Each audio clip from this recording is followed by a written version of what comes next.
Catalina Express is the most popular way to get to Catalina Island. So in this video, I'm going to talk about the 7 things I wish I knew before taking the Catalina Express.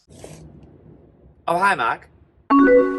Number 1, book in advance. I might as well say right away, the ticket cost right now, at least at the exact time of this video, is $42.50 one way. So round trip, you're looking at $85. And I know right now I seem like Captain Obvious, but I did have to mention this because I know of some people who've, like, say, wanted to go to the island, they go to book it, like, say, the day beforehand, and everything is sold out. Especially, like I said, during the peak seasons, things sell out very, very, very fast. So I always suggest book in advance as far out as you can. Number 2, book from the right port. This is very important because I know some people who have messed this up. Now, typically, for most people, they will book a trip from Long Beach to Avalon and back. Now, in case you didn't know, on the island, there are mainly 2 ports, Avalon and 2 harbors, and Avalon is the most popular port. And when it comes to leaving, Long Beach is typically the most popular port. There are other ports that leave to Catalina Island, like San Pedro, for example. Just make sure you're booking the right port that you're leaving from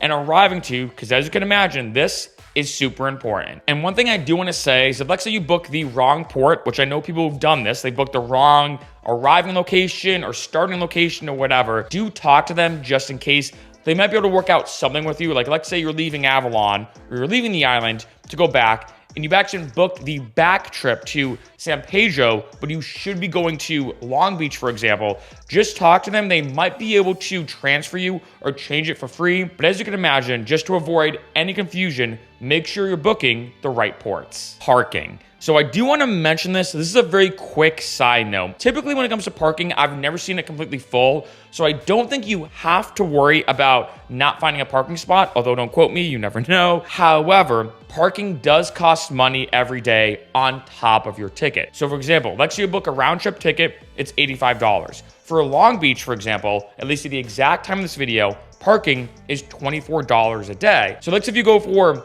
2 days, you're looking at about $50 for parking on top of that ticket. So parking does cost money. You're looking at about $20 to $25 per day when it comes to parking. Number 4, ticketing. Now, one thing you may notice is I'm kind of doing this video step by step in terms of, booking the right spot, then getting your ticket, getting on the Catalina Express, etc., etc. When it comes to your tickets, there are 2 huge things I'm going to say. 1, just in general, this is typical for flying or taking a bus, or in this case, taking the Catalina Express, make sure you get there early. I do suggest kind of shooting for about a half an hour early before the boat leaves. That way you can find a parking spot, park, walk to the Catalina Express, and you get your ticket. Typically, what's gonna happen is when you buy a ticket for the Catalina Express, you get a receipt in your email.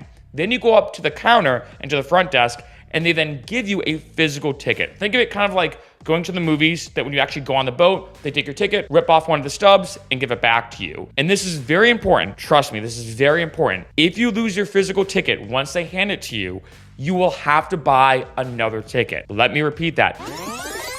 If you lose your physical ticket, you will have to buy another ticket. This is something I do have to stress, because typically what happens is you get your physical tickets after going to the counter and showing them your receipt. You get your physical tickets, you then walk and get in line to get on the Catalina Express. And I will say it's first come, first serve. Being honest, there's no like assigned seating or anything. I will talk about seating in a second, but typically you'll get there, go outside, get in the line, just kind of wait to board the boat. Number 5, baggage. There are baggage limits when it comes to the Catalina Express. Here are the guidelines on the site. Each passenger is allowed 2 pieces of luggage, no larger than 23 by 23 by 37, and weighing no more than 50 pounds each. In addition, you may bring 1 carry-on item. Now, there is some fine print depending on what you're doing. For example, there's accommodations, like say if you're going scuba diving, there's accommodations for camping. In addition, if let's say you want to bring a bicycle or a surfboard, for example, contact them in advance to book a reservation. They do charge you a little bit, as you can see right here. It's about $3.50 each way per article, but contact them in advance because this is limited to the amount of space they have. Now let's talk about the seating situation. First off, like I said, once you get your physical ticket, and again, don't lose it, you're gonna get in line, you see a huge line. Once you get on the boat, it is first come, first serve, with seating, and you can kind of sit wherever you want. There's no assigned seating, and I'm gonna be honest, there's not really any difference in a sense between one seat or another. They're kind of all the same. However, if you are prone to seasickness, they do suggest sitting on the bottom level. And in addition, there's like an outdoor area in case you get queasy, you get a bit nauseous. So that is a huge pro tip I will suggest. In addition, let's say you have a group of 3 or 4 people, for example, the longer it takes you or the longer you wait to get on the boat, the harder it might be for you to sit together, right? There might be just only a couple spare seats here and there. So let's say if you all want to sit together and you are in a group, I do suggest getting there a bit earlier and getting in line a bit early. Now, there are 2 seating upgrades you can purchase when it comes to the Catalina Express, and that is the Commodore Lounge and the Captain's Lounge. The Commodore Lounge, think of it like the first class of the boat,